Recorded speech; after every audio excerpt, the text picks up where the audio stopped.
There are people who walk through life unaware that heaven has marked them. They think they are ordinary, but inside them is a divine assignment that makes the enemy nervous and destiny alert.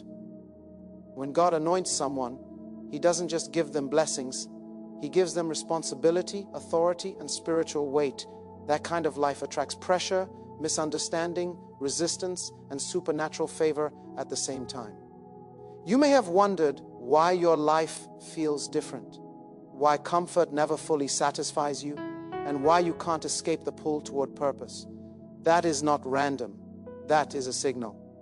If you are watching this and something inside your spirit is waking up, it may be because heaven is confirming something about you. Today you will recognize the signs that reveal when a person is dangerously anointed by God. Not dangerous to people, but dangerous to darkness, fear, limitation, and failure.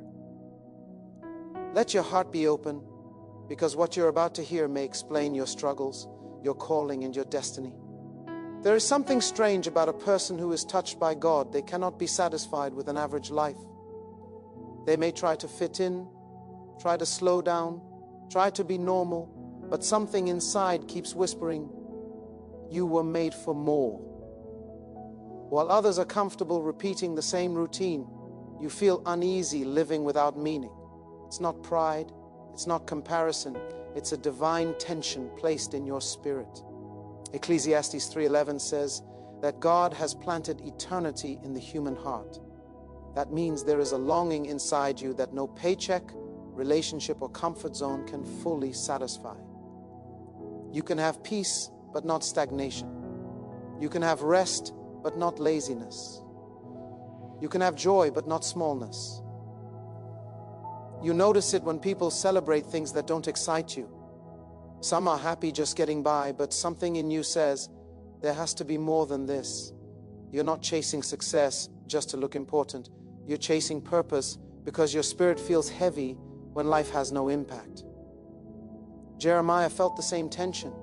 He tried to stay quiet, but he said in Jeremiah 29, "His word is in my heart like a fire shut up in my bones. I am weary of holding it in, indeed I cannot." That fire is what makes average living uncomfortable. It's the pressure of destiny pushing from the inside out. You may have tried to live small. You may have tried to be like everyone else. But the more you try to shrink, the louder your conscience becomes. God never anoints someone to blend in. He anoints them to influence. Matthew 5:14 says, "You are the light of the world. A city set on a hill cannot be hidden." Notice it doesn't say you should be light. It says you are light.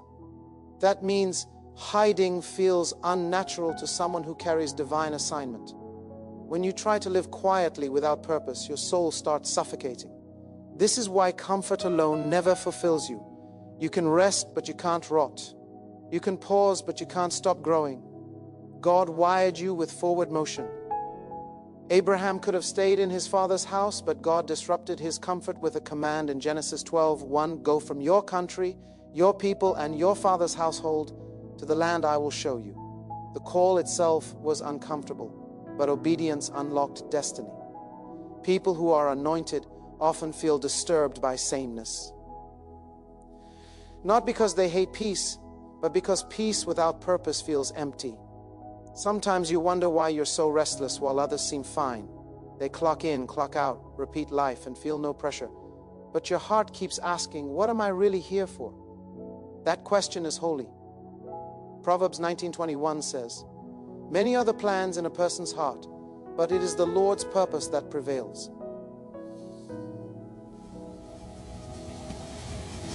Or discomfort is not rebellion, it's alignment. God is pulling you toward what He already planned. There are nights when you can't sleep because ideas keep forming. There are moments when your spirit refuses to accept mediocrity. You look at your life and feel like something greater is possible, even when nothing around you confirms it yet. That is faith being awakened. Hebrews 11:1 says, "Now faith is the substance of things hoped for, the evidence of things not seen." You sense future reality before it becomes present fact. That's why average living feels wrong. Your spirit already tastes what's coming. Even failure doesn't stop this tension. You fall, but you don't stay comfortable on the ground. You feel embarrassed, hurt, tired, yet something keeps saying, get back up. Micah 7:8 says, though I fall, I will rise. Though I sit in darkness, the Lord will be my light. Anointed people don't enjoy staying broken. They learn from pain, but they don't camp in it. Your soul keeps pulling you forward. You also notice that your desires are different. You don't just want money, you want meaning. You don't just want friends, you want impact. You don't just want survival, you want significance. Jesus said in John 15:16, you did not choose me, but I chose you and appointed you so that you might go and bear fruit. Fruit that will last. Fruit that lasts means your life must stretch beyond temporary pleasure into eternal influence. Average goals can't satisfy eternal calling. Sometimes people misunderstand you. They think you're too serious, too focused, too intense. But what they don't see is that your spirit is under assignment. Paul said in 1 Corinthians 9:16, woe to me if I do not preach the gospel. That wasn't pressure from people, that was pressure from purpose. When God anoints someone, purpose becomes heavier than preference. You start choosing growth over comfort, obedience over ease, calling over convenience. This discomfort is also what pushes you into discipline. While others relax, you prepare. While others settle, you sharpen. Not because you're better, but because something in you refuses to waste potential. Proverbs 18:16 says, a man's gift makes room for him and brings him before great men. But gifts only grow where there is hunger. Your hunger for more is proof that God placed something valuable inside you. Even spiritually, you feel unsatisfied with shallow living. Surface prayers feel empty. Casual faith feels incomplete. You want depth, understanding, and real connection with God. Psalm 42:1 says, as the deer pants for streams of water, so my soul pants for you, my God. That thirst is not normal appetite, it's spiritual calling. When you are anointed, your soul refuses dry religion and seeks living relationship. And here's the powerful truth. God often disturbs people before He develops them. He makes comfort uncomfortable, so purpose becomes irresistible. If life felt too easy, you would never move. If average felt good, you would never grow. So God allows a holy dissatisfaction to live inside you. Philippians 2:13 says, for it is God who works in you to will and to act in order to fulfill His good purpose. That inner pressure is God Himself working in your desires. So when you feel different, don't panic. When average feels wrong, don't apologize. When comfort stops satisfying you, don't run from it. Let it guide you. Let it train you. Let it push you toward prayer, preparation, discipline, and courage. Because the truth is simple. People without assignment love comfort, but people with anointing crave purpose. When God places His hand on a life, resistance often shows up without invitation. You're not looking for trouble, yet trouble seems to recognize you. You walk into spaces with good intentions, but suddenly there is misunderstanding, tension, and pushback. Not because you are wrong, but because your presence disturbs what is comfortable in darkness. Jesus warned about this reality in John 15:19 when He said, if you belong to the world, it would love you as its own. As it is, you do not belong to the world, but I have chosen you out of the world. That is why the world hates you. Opposition is not always punishment. Sometimes it is proof of selection. You notice that even when you are quiet, something still reacts to you. You're not attacking people, yet people feel challenged around you. You're not competing, yet competition rises against you.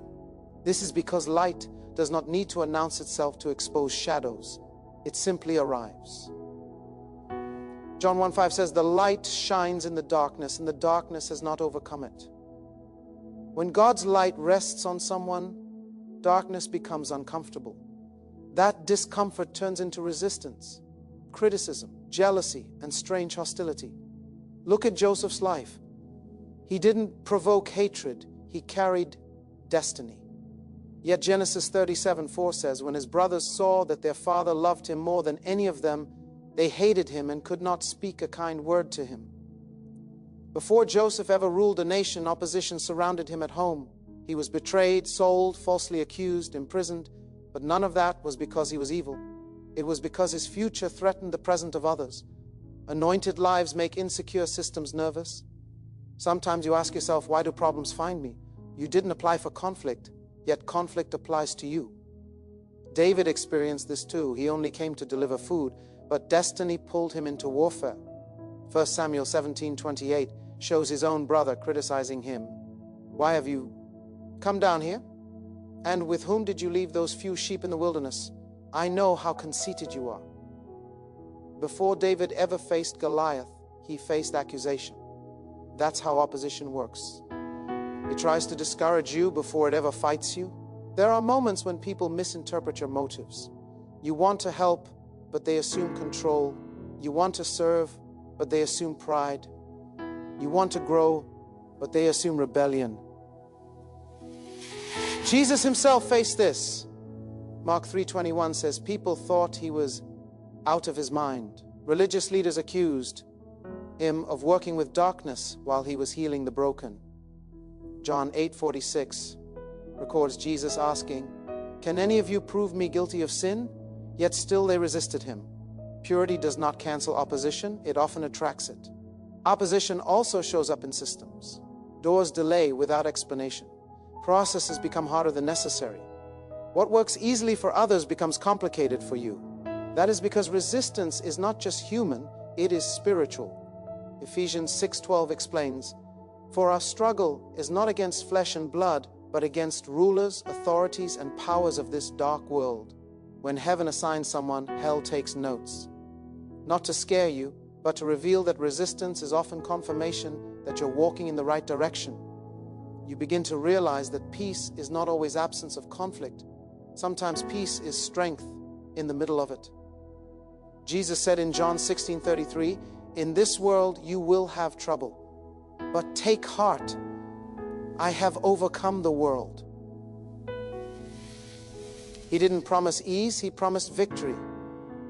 Anointed people don't avoid storms. They learn how to walk through them with authority. There are seasons when attacks come in waves. Just as you solve one problem, another appears.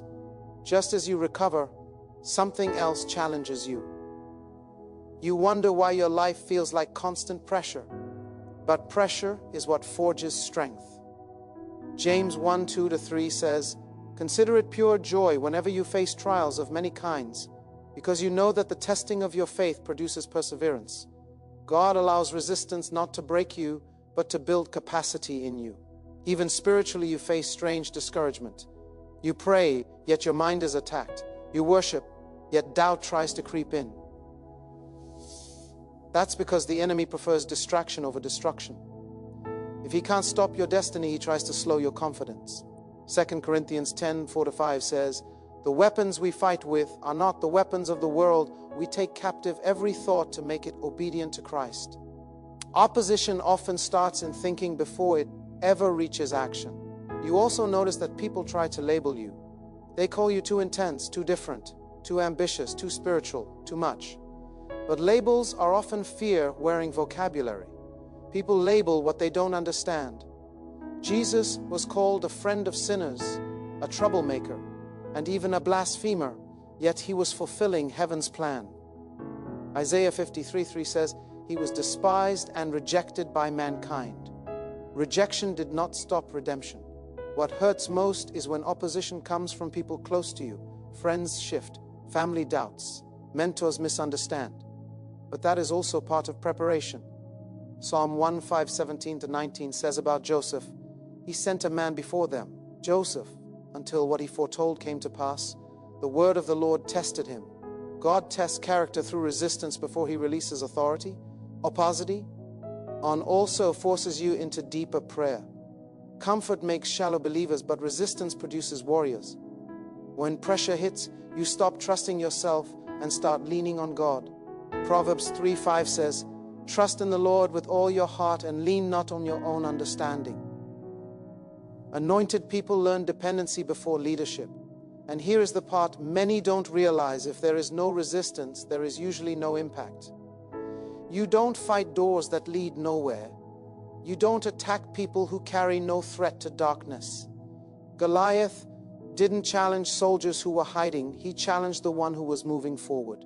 1 Samuel 17:45 shows David saying, "You come against me with sword and spear, but I come against you in the name of the Lord Almighty." That wasn't arrogance, that was awareness of assignment. So when resistance appears without invitation, don't assume you are cursed. Ask instead, what is this preparing me for? When misunderstanding surrounds you, don't quit your path, strengthen your posture. Romans 8:31 says, "If God is for us, who can be against us?" Opposition doesn't cancel destiny, it often announces it. When life delivers challenges, disappointments, or heartbreak, it is easy to feel overwhelmed and question why such experiences happen. Yet, there is a profound truth. Our pain often becomes the soil from which wisdom grows. Wisdom is not simply knowledge accumulated from books or lectures. It is understanding born out of experience, insight that is tempered by life's difficulties, and discernment that enables us to navigate future circumstances more effectively. The relationship between suffering and wisdom is highlighted in the Bible, where Romans 5:3-4 states, "Not only so, but we also glory in our sufferings, because we know that suffering produces perseverance, character, and character, hope." Here, suffering is not meaningless. It is a transformative process that shapes our inner strength and guides our decisions with clarity. Consider the story of Joseph in Genesis 37-50. Joseph endured betrayal by his brothers, slavery in Egypt, and false accusations that led to imprisonment. Each painful episode could have left him bitter or defeated. Yet, through his endurance and faith, Joseph gained profound wisdom, insight, and leadership skills that eventually allowed him to save entire nations from famine. His pain refined him, teaching him empathy, patience, and discernment. From this perspective, pain is not a curse but a tutor, showing us lessons that comfort and success alone cannot teach. In everyday life, these lessons are often subtle. Learning patience while enduring rejection, understanding the fragility of trust after betrayal, or recognizing the strength in vulnerability after loss. Psychological research supports this perspective. Studies in post-traumatic growth indicate that individuals who endure and process significant challenges often emerge with greater emotional intelligence, resilience, and problem-solving abilities. Tedeschi and Calhoun, 2004. When someone experiences a painful event and reflects on it, they are more likely to develop self-awareness, empathy, and perspective. For instance, a person who has lost a loved one may become more compassionate and attuned to the suffering of others. Their pain informs their wisdom, teaching them about the depth of human connection and the preciousness of life. In scripting for teaching or speaking engagements, one could say, every scar you carry is a lesson written on your soul. The pain you wish you could erase is actually the ink that tells the story of wisdom earned. In practical terms, embracing the notion that pain produces wisdom requires intentional reflection. Journaling, prayer, or mentorship can provide avenues for extracting lessons from difficult experiences. Proverbs 3:13-18 portrays wisdom as more valuable than silver or gold, emphasizing that its acquisition often comes through discipline and understanding. When we actively seek insight from our pain, we transform raw emotion into strategic discernment. This can manifest in decision-making, where past mistakes guide future choices, or in relationships, where emotional wounds foster a deeper understanding of others' struggles. The act of reflecting and learning converts suffering into a powerful tool for growth. Real-life examples illustrate this principle vividly. Oprah Winfrey often recounts the adversities of her childhood, poverty, abuse, and rejection, as foundational to the wisdom she carries today. Her pain did not destroy her. It honed her empathy, communication skills, and leadership abilities. Similarly, Nelson Mandela's 27 years of imprisonment were not wasted years of suffering, but a period where he cultivated patience, resilience, and strategic thinking, eventually emerging with the wisdom necessary to lead South Africa toward reconciliation. These stories demonstrate a recurring pattern. Pain is a crucible that produces wisdom, teaching lessons that triumph and comfort alone cannot provide in a spiritual or personal growth company. End text. This concept can be incorporated into everyday life through scripting exercises or reflective dialogue. One could script a morning reflection. Lord, today I choose to see the lessons in my pain. I ask that you reveal the wisdom hidden in my struggles so I may navigate my life with clarity and compassion. Such practice shifts perception from viewing pain as a meaningless burden to recognizing it as a vital teacher. Moreover, by verbalizing or journaling these insights, individuals internalize the wisdom, making it more likely to influence their behavior and choices positively. It is also essential to acknowledge that pain can teach humility and dependency. In 2 Corinthians 12:7-10, Paul speaks of a thorn in the flesh given to him to prevent pride. He explains that God's power is made perfect in weakness, illustrating that pain can guide us toward reliance on divine strength rather than self-sufficiency. When wisdom is born from suffering, it is often accompanied by humility, patience, and a deeper understanding of human limitations. In teaching or preaching, this can be scripted as, the struggles you despise may be shaping your character, molding you into someone who sees life through eyes opened by humility and insight. However, it is crucial to differentiate between mere suffering and purposeful reflection. Pain alone does not guarantee wisdom. Without processing, analyzing, and seeking understanding from our experiences, suffering can lead to bitterness, resentment, or stagnation. James 1:2-4 encourages believers to consider trials with joy because testing of faith produces perseverance. Reflection, prayer, mentorship, and journaling are the mechanisms by which pain transforms into actionable wisdom. In scripting, one could say, don't waste your pain. Sit with it, learn from it, and let it guide your next step. The lessons hidden in your darkest moments are the ones that will light your path forward. Finally, this principle empowers hope. When we understand that pain has the potential to teach, it reframes challenges not as meaningless obstacles, but as opportunities for growth. Wisdom gained from pain enables us to face future difficulties with discernment and courage, providing a foundation for better decisions, healthier relationships, and stronger character. The psalmist expresses this idea in Psalm 119:71. It was good for me to be afflicted so that I might learn your decrees. Pain, therefore, is both a teacher and a catalyst, producing wisdom that equips us to navigate life with insight, grace, and purpose. In conclusion, the trials, losses, and disappointments we encounter are not merely setbacks, but instruments of profound learning. Through reflection, humility, and perseverance, pain can produce wisdom that transforms our character, guides our decisions, and deepens our empathy. Whether through biblical examples like Joseph and Paul, historical figures like Nelson Mandela, or personal introspection, the principle holds true. Suffering is fertile ground for insight. By intentionally seeking understanding from our struggles, we convert pain into a teacher, allowing the lessons of hardship to inform our choices, strengthen our character, and illuminate the path toward a more discerning, compassionate, and wise life. There is a principle in life and leadership that when a person grows in wisdom, experience, and spiritual insight, others naturally gravitate toward them for guidance. This attraction is not about pride or self-promotion. It is about authenticity, knowledge, and a life that reflects understanding and discernment. Proverbs 15:22 reminds us, plans fail for lack of counsel, but with many advisors they succeed. People seek answers because they sense that someone has navigated challenges, learned from experience, and can provide clarity where confusion exists. It is a recognition that insight, discernment, and perspective are valuable, and those who demonstrate these qualities naturally become beacons in their communities, workplaces, and social circles. This principle is seen in the life of Moses. In Exodus 18, Jethro, his father-in-law, observes Moses judging the people day after day, The crowd seeks answers on legal and moral matters, and Moses listens patiently.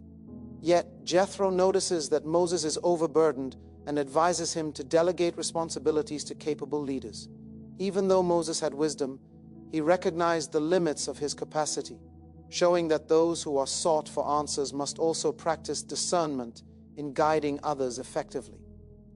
The attraction is not merely to the person, but to the wisdom they embody and their ability to structure guidance in a practical way. In everyday life, people are drawn to someone who consistently demonstrates understanding and emotional intelligence. Carl Rogers, a renowned psychologist, emphasized that effective guidance often comes from empathetic listening and authentic engagement with others' struggles. Rogers, 1961. Individuals who have developed the ability to truly listen, ask insightful questions, and offer perspective without judgment become natural centers of counsel. They are approached not because they boast knowledge, but because they provide safe spaces where people can explore problems and find solutions. A practical scripting for a teaching moment might be, people will come to you not because you claim to have all the answers, but because they sense you faced the questions themselves and can guide them through the uncertainty. Spiritual maturity plays a significant role in why others are drawn for answers. James 1:5 advises, "If any of you lacks wisdom, you should ask God, who gives generously to all without finding fault, and it will be given to you." Those who cultivate a deep relationship with God often radiate clarity, discernment, and calm in situations where others feel lost or overwhelmed. This spiritual depth becomes magnetic, drawing people who seek guidance not only for practical matters, but for spiritual insight. In a sermon or teaching one could script, your life of prayer and alignment with truth makes you a lighthouse. When storms hit, people instinctively look toward your light, hoping to navigate through their darkness. Experience is another factor that attracts people for answers. Individuals who have faced adversity, learned lessons, and emerged with understanding carry credibility. Their stories carry weight because they have proven their insights in real-world circumstances. Consider someone like Warren Buffett, whose decades of navigating financial markets and sharing his reasoning make him a source people trust for investment wisdom.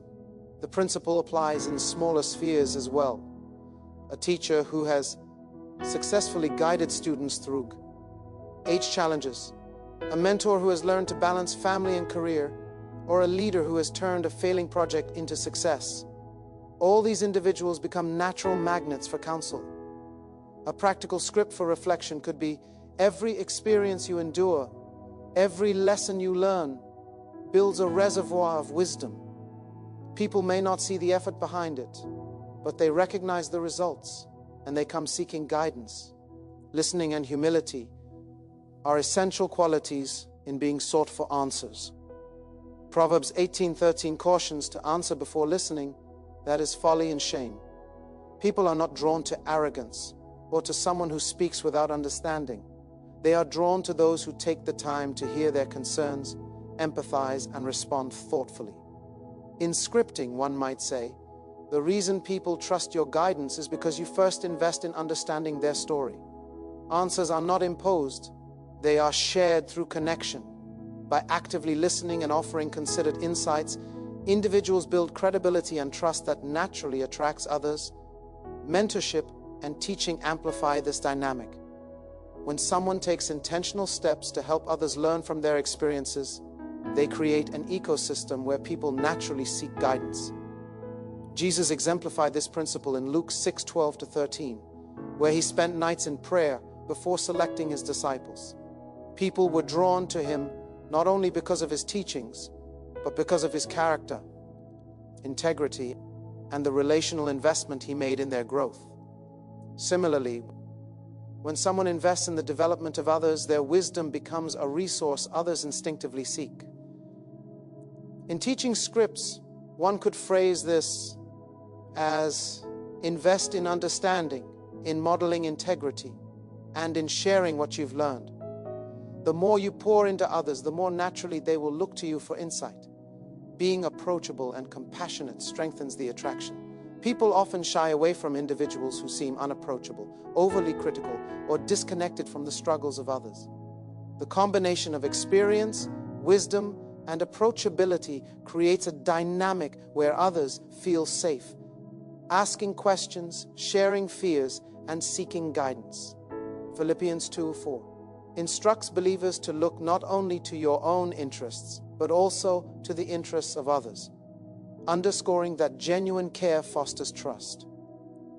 In a teaching script, one could say your willingness to step into someone else's journey, to walk with them in their confusion, draws them toward your guidance. People sense when answers are offered from a place of care rather than ego. It is also important to recognize that being sought for answers carries responsibility. Not every question can or should be answered definitively. Some situations require referral, prayer, or collaborative discernment. Proverbs 11:14 highlights the value of collective counsel. Where there is no guidance, a people falls, but in an abundance of counselors there is safety. Wisdom is not merely about having answers, but also about knowing how to direct others towards solutions or resources that serve them best. In a scripted teaching moment, being a source of answers doesn't mean knowing everything. It means guiding others with discernment and humility, pointing them to truth and helping them discover the right path for themselves. Ultimately, the principle that people are drawn to you for answers is both a privilege and a calling. It reflects personal growth, spiritual maturity, and life experience that others recognize as trustworthy. By cultivating wisdom, practicing empathy, listening deeply, and living authentically, a person becomes a natural source of guidance. In practical terms, this can be reinforced through mentorship programs, teaching, active listening sessions, or even casual conversations where insight is shared with humility. A script for reflection might conclude, every interaction you have, every challenge you face, and every lesson you learn prepares you to be a source of clarity. People will seek your insight not because you demand it, but because your life demonstrates the wisdom they are searching for. In conclusion, people are drawn to those who embody understanding, discernment, and compassion. Spiritual depth, life experience, emotional intelligence, humility, and a willingness to invest in others' growth create an irresistible magnet for guidance. From biblical figures like Moses and Jesus to everyday leaders and mentors, this principle is evident. When you live with wisdom and integrity, others naturally seek your counsel. By embracing this calling with responsibility, empathy, and discernment, you not only provide answers, but also help others navigate life's complexities with confidence, clarity, and hope. Being sensitive to God's voice is a profound spiritual principle that shapes the way a believer navigates life. It is the capacity to recognize, discern, and respond to God's guidance in daily circumstances, decisions, and relationships. Sensitivity to God's voice is not a matter of simply hearing words audibly, rather. It involves an attuned heart, a disciplined mind, and a spiritual receptivity cultivated through prayer, meditation, and obedience. John 10:27 states, "My sheep listen to my voice, I know them, and they follow me." This verse illustrates the relational nature of divine communication. God's voice is not random or impersonal. It is relational and intimate, and those who cultivate sensitivity develop an instinctive ability to recognize His guidance even in the subtle stirrings of their spirit. The foundation of this sensitivity begins with a consistent relationship with God. Just as a close friend becomes familiar with your thoughts and moods, spending time in prayer, worship, and studying Scripture trains the heart to recognize God's voice. Psalm 4:6-10 says, "Be still and know that I am God." Stillness is critical because noise, whether external distractions or internal anxieties, can drown out spiritual discernment. In practical terms, one could script this as, set aside time each day to quiet your mind. Let go of the world's chatter and tune your spirit to hear the whispers of the divine. In that silence, God begins to speak, and you will recognize His guidance in ways words cannot capture. Sensitivity to God's voice also involves discernment, distinguishing his leading from personal desires, societal pressure, or the influence of others. In 1 Kings 19, Elijah experiences God's presence not in the wind, earthquake, or fire, but in a gentle whisper. This teaches that divine guidance is often subtle, requiring attentiveness and humility. People who are sensitive to God's voice learn to recognize the difference between an emotional impulse, a human suggestion, and a true divine prompting. In a teaching script, one could say, God rarely shouts over the chaos. His voice is a gentle nudge, a conviction in your heart, a peace that aligns your steps with his will. Sensitivity means listening closely and responding faithfully, even when the message is quiet. Practical steps enhance this sensitivity. Consistent study of Scripture provides a framework for recognizing God's patterns and principles. Psalm 19:10-5 declares, "Your word is a lamp to my feet and a light for my path." The more one understands God's character, promises, and moral guidance, the easier it becomes to discern his voice amid life's complexities. Prayer is equally important, not only for asking but for listening.